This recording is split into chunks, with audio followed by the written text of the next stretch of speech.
Welcome to MidLIFE Matters, where we celebrate women's wisdom and wit. I'm Georgian Lussier, your host, and I'm delighted to introduce today's guest, Ann Lehman, a sculptor, horsewoman, and community leader who is here to share her story with us. Welcome, Ann. Thank you. I'm delighted to be here. Great. You've created and taught metal sculpture for over 60 years? Well, yes, about. Okay. About 60 years. How did you begin? What interested you? Tell us the story. I have been interested in sculpture a long time because I have always been drawing and interested in portraying things in any other way, and I kept wanting to make something dimensional. I never was happy with things flat. So as the years went by, and I had lots of painting lessons and things like that, and I got into college, and then at Smith College you can't even take sculpture until you've done all the painting 101 and 102, which I did. Finally, I got into sculpture and finally found my medium. There I got a good foundation, and then went on to graduate school to Cranbrook, which is a graduate art school in Michigan, and then to Yale School of Art. And that was, how did I get interested? Was that the question? Sure. It was in me. I am a creative person. My parents were wonderful in helping me to realize that.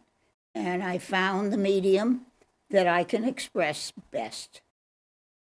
And were there many women doing metal sculptures? It's something that, because of the weight. No, there weren't many in the beginning. When I was at Yale, I think there were only 2 women in the graduate school. But of course, Smith College is all women, so Right. that wasn't a problem. Right. However, as time went on, the women, as we know, have ventured into everything, and the world has become more acceptant. Although many, you hardly know it's a woman. There's not a differentiation between the way the women do the art and the way the men. That may be because of the equipment today. The modern equipment is wonderful. Well, you've written a book about how to work with metals, and a very practical guide, as I looked at it, in terms of the properties of metals and textures and joining things. And how has that changed since you began? Since I began doing sculpture, well, it hasn't, and I was able to conceive of the book because when I was teaching for Yale you have to have a week-by-week syllabus, and I had to organize it in such a way. So I organized it, and the overall picture is that I believe you should know your materials. Then you can you know how to express yourself in any way. It tells you how to express yourself. So if you know the materials, you can then go on to what Yale teaches, thinking about it, talking about it, hardly making. The point is to be able to express yourself. And do you feel that sometimes that's overlooked in terms of the importance of knowing the materials? Yes, most definitely. And however, there is one thing, and that is today there are many fabricators, and there are a few big ones in New Haven, in the New Haven area. And so I have seen the great sculptors whose great pieces are all over the world, Klaus Oldenburg, all of them. They make a little piece that they can make that's easy to make, a model. And then the fabricator can then enlarge it to whatever he wants. The fabricator then makes it. Okay. But doesn't design and doesn't conceive, but makes it. Okay. And you've had a lot of recognition and awards. Let's talk about one particular project, the bike project in New Haven. Yes, that was a very nice project when I was teaching at Yale, which was for 10 years. The kids at Yale are exposed or encouraged to form projects that might be interesting to themselves, but also to the community. So these kids came to me and asked me if I could sort of be the leader and of something for the community. And of course, bicycle racks made sense. So we made about seven of them, and they're all around the city of New Haven. And they would come to me at the Creative Arts Workshop where I teach. And I have all the equipment and everything. So these kids came in. We made a mock, and we made big drawings, full-size drawings on the floor.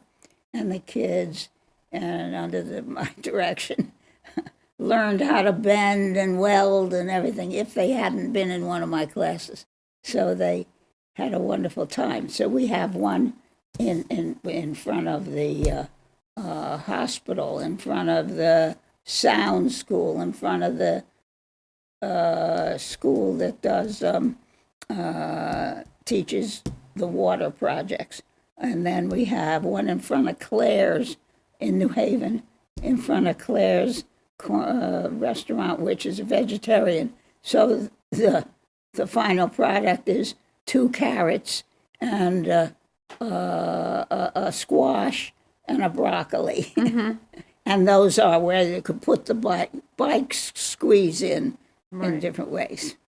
So very practical. Practical but fun. Use, but fun. And what were some of the other designs?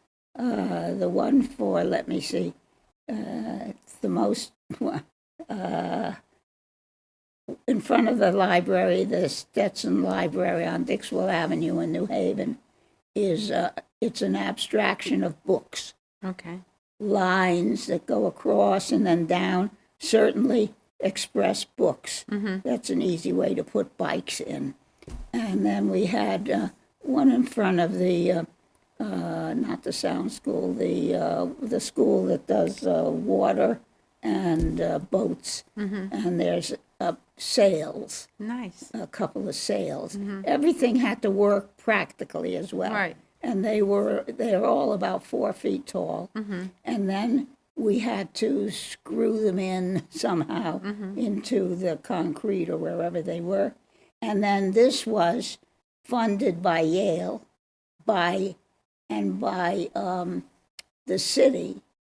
And the city then owned them once they're constructed on city property, and they would maintain them.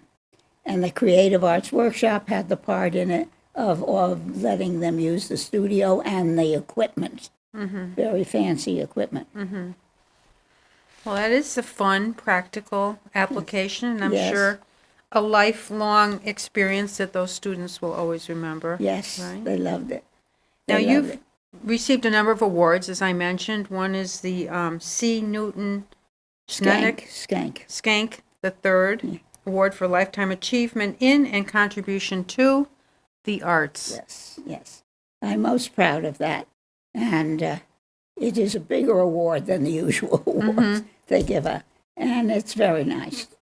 And, of course, I represent the Creative Arts Workshop greatly, but also I was the first president of Art Space, and I've been active in all those things, including Audubon Street, which is now called the Arts District of New Haven. Nice. So you've helped create a whole arts center. Yes, really, I Yeah, guess. within the community. Yes. Yeah, so community leader to be sure. And you talk about thinking in 3 dimensions. When you just started speaking here today, you said, you really wanted to get out of kind of the flat, right, artwork.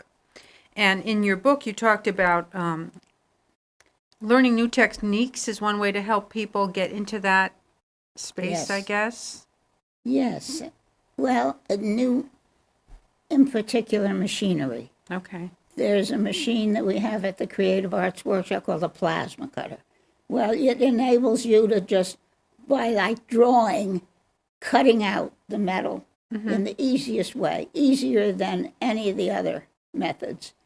So it frees a person up to, an artist up to make designs that you hadn't thought of before and that you couldn't do easily. Okay. And that's a lot what technology has done for sculpture. And still, the original premise of most everything is form, and how you express it. But at Yale, they do not go into the methods of building. At Yale, we think of how to express certain ideas, but they don't know how to make anything. I do. So when I teach that, but they know how to talk. They know how to express the ideas, and that helps me. It helped me as a teacher, I must say. But it helped me organize my thoughts and understand what and why I'm doing it. Put words to it. Yes. Yeah, create your own model. Well, it helps organize the thoughts, too. Yeah, absolutely. Yes. And how do artists best develop confidence in themselves? Is it through constant practice? What Well, roles? they could go to the Creative Arts Workshop. Okay. And, yeah. And you go to a teacher, and if it's a good teacher, you learn a lot, and it helps you. And that's in doing it and doing it. Some people have enough confidence to try other things and go out of the box, you know, and think. And a good teacher will help you to do that, encourage you to do that. And then say, you see how different it looks when you put in diagonals instead of straights, and you put them to. So that's what a good teacher will do, I would say. Well, you've mentioned the Creative Arts Workshop, so let's share some of that story. Right. Right. And you were an original founder and leader. Yes. And it now it's in New Haven, it has 1,000 students and 300 courses annually. Yes. But it didn't start that way. Well, we were 150 people, students. We started as a small group of artists who knew one another, and a building came up for sale for very little, an old school, the old foot school, and it was going to be very cheap. And so we got together and we said, okay, if we buy it, so who's going to start using it? And each one said, I don't need it. I have a studio. What I need is a place to teach.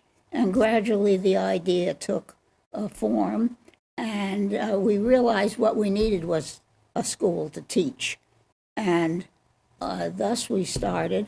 That was 1960. I was the youngest of this bunch, so they made me be president. And then You won. and so that was 60.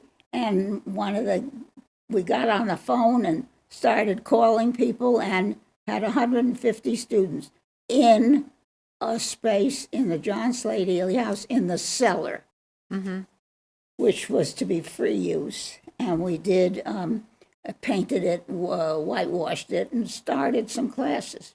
Had 150. In no time at all, it grew and grew.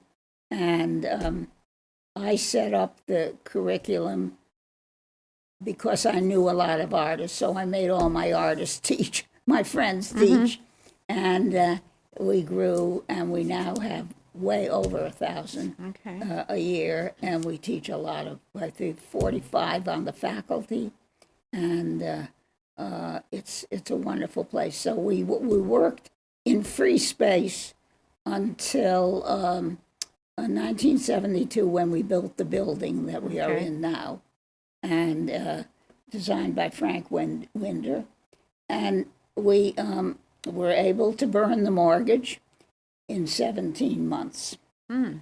We had a burn mortgage party, so we are free of a mortgage.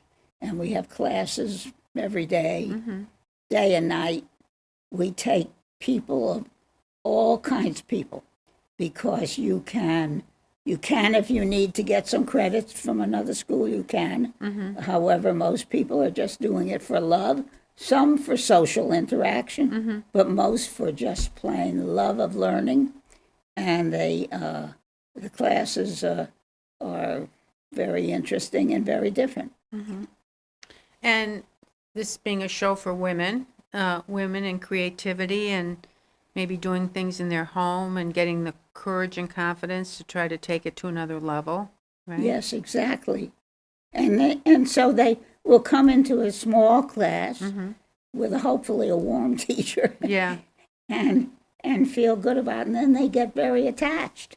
And I have some students in my class who have been coming for 25 years. Well, in my class, they just keep, they don't have to go. I teach the advanced class. There's nowhere else to go, unless, in my case, what I teach, you need special equipment. Okay. You need oxyacetylene, and you need MIG welders and plasma cutter, and all those things that most people don't want to have in their house. I do, but that's because I'm the next level up a professional. So they come, and we have a wonderful time, and they do wonderful work, and are really getting a made studio, and it's great. Wonderful. Same with in the printmaking department. They also have special equipment. They have some very, very big printmaking equipment. And the same with the pottery. They've got a kiln that's very large. And so it's all set up in different ways. Wonderful. And Yes. see what you started. Yes. Yes. Very satisfying, I imagine. It's satisfying. I had no doubts. Wonderful. The only thing that's happened that's interesting is that for years we had no competition. Oh, we have a big children's department, by the way. And nowadays, every town has an arts council. Okay. And there are classes. We never had that competition before, but they don't teach metal sculpture. They don't teach. Yeah. They don't teach printmaking. It's a few things. Okay. So, Let's move on to the horse world. ooh, Oh, big. a lifelong love of yours. And you were instrumental in the Bethany Horsemen's Association, right. getting the Water Council to let you, I guess, kind of reclaim some trails. No, not well. Tell us, The South Central Regional Water Authority Okay. bought the New Haven Water Company, Okay. which is in Bethany, and in fact, along with a smaller water company, owns a third of Bethany, Wow. 3,500 acres. Well, that's where we all rode, and the water company's president was a Yale classmate of my father's, so he said, "Sure, go ahead, ride."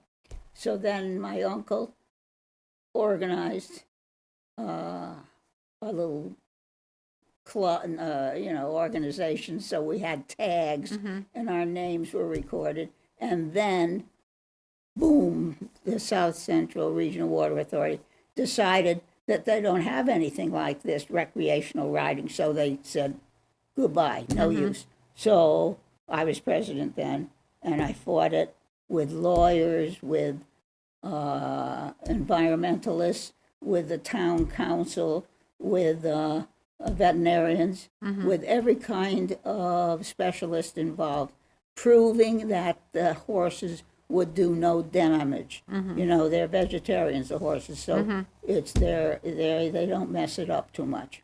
And as a result, and I had every member had to put down the day that they rode so I could see how much use was being made.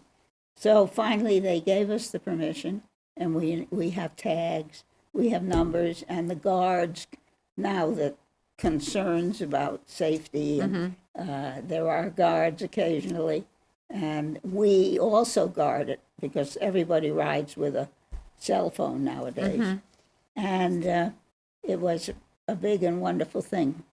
For years, we paid for special water testing to be sure we're not damaging the water. And then, when it was proved after 10 years that we don't, we just pay ordinary maintenance. And the lake that we ride around is Lake Chamberlain, and the other lake is Lake Bethany, and those two lakes are storage lakes.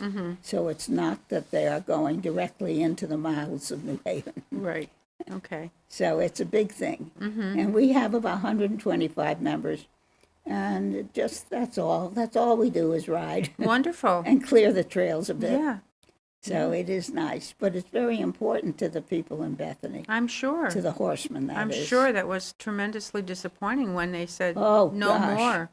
Yeah. I have ridden all over, and there's nothing better than these trails. They're just beautiful. Let's talk about all these places that you've ridden. You and your husband used to take Yeah. riding vacations, I Yes, guess you'd call exactly. them, right? So what are some of the countries Yeah. that you rode in? Well, we did 12 or 13. We did England, France, Spain, Iceland? Iceland. Yes, definitely Iceland. And we did Turkey and did I mention? Let's see. Oh, Africa. Ooh. That was wonderful. Africa and India were the two biggest ones. They were 3-weekers. So what you do is you ride. You're led by one of these organizations that specialize in this, and they set it up entirely so that they get a local person to provide the horses and to lead the trip and make the hotel or whatever arrangements.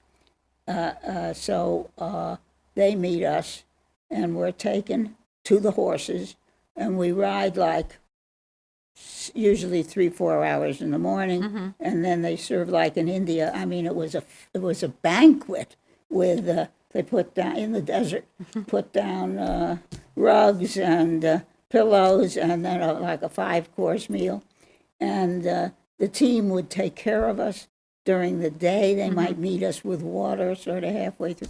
At any rate, we then did I say Ireland? Well, no, you didn't. Yeah. Twice. Okay. Okay. And then, and it's wonderful. So that way you see the country differently. If you have arrived, almost everybody arrived early, so you could see, say, Budapest, and you could see New Delhi yourself. But then you're Right. riding in the countryside, you see the people, and you see the way the people live.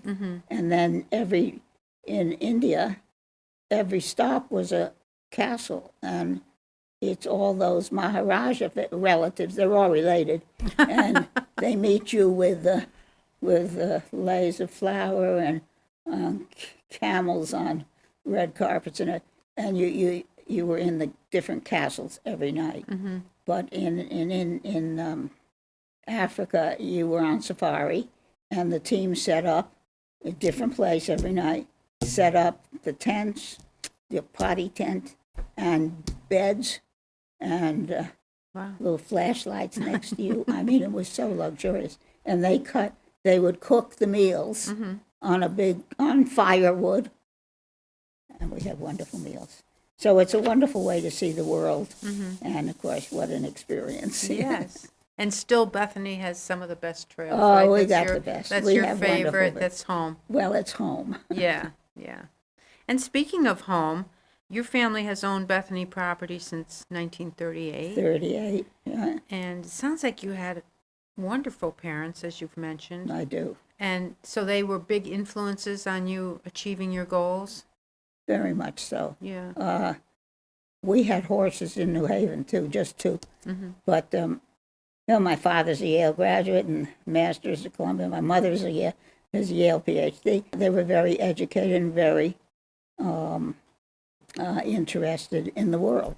And so every summer, because of my father's job, we went on a trip across the country that's with a trailer. And so, yes, they encouraged me, never forced me one way or another, but it was obvious what I was doing, which was art. And with my brother was an engineer and was just like my father.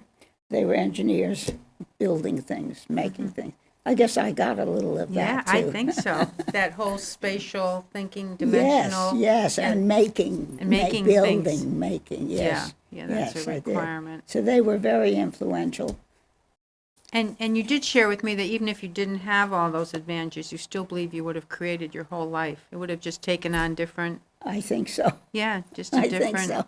Hard scope, to know maybe. what didn't happen, Hard to but it know. is, Yeah, absolutely, I because do it was think really so. within you. I think so.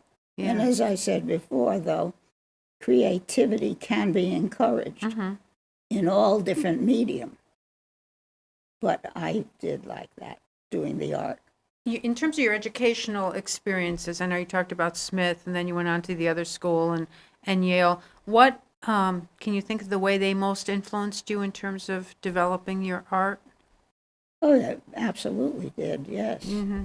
You were always working Mm-hmm. on major, in quotes, major thing, on a big project. Mm-hmm. But then you did smaller assignments. Smith, I was an undergraduate, and I started in the sculpture, and I did clay, but I did learn how to do bronze casting. Okay. Wonderful professor, Johnson.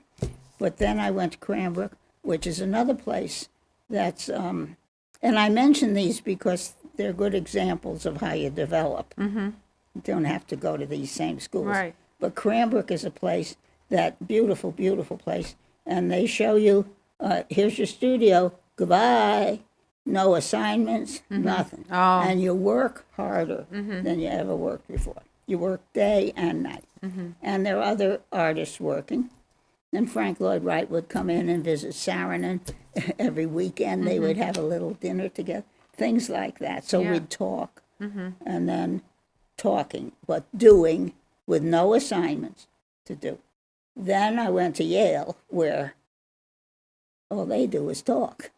And now the one professor did have a very interesting point of view, and it is in my book, of understanding form by making it in various ways, in a linear way with rods, in a solid with how planes intersect and how they move around. So that was good teaching. So those things are all symbolic of what I got. Thank goodness, I feel very lucky. And you're now sharing this with all the students you've had course. over the years. Yes. Well, Anne, this has been wonderful. We've all Thank you. learned a lot. Thank you so much for Thank being so you. generous with your time Thank you. and for It's coming my on and being a pleasure. guest. Thanks. And please tune in to hear other fascinating women on future segments of MidLife Matters. I'm Georgian Lussier, your host. Thanks for watching.